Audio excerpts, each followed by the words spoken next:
China hit out at what it called biased reporting on Friday in a frosty response to a request by three major U.S. newspapers to reverse the expulsion of several of their China-based journalists.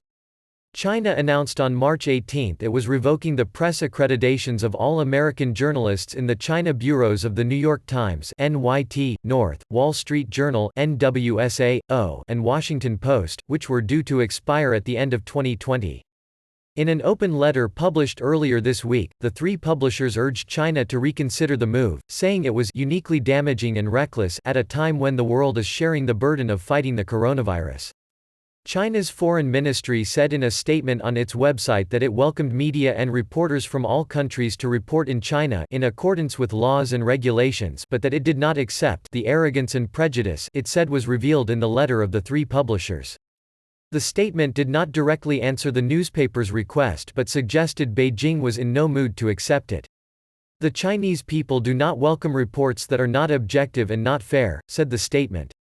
Faced with the escalating political suppression and discriminatory practices of the United States, do you expect China to be merely an LSQUO, silent lamb?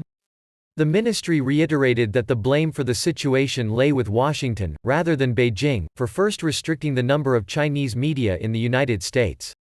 Last month, Washington demanded journalists from Chinese state media be registered as staff of diplomatic missions, saying it was a response to the growing crackdown on independent reporting in China.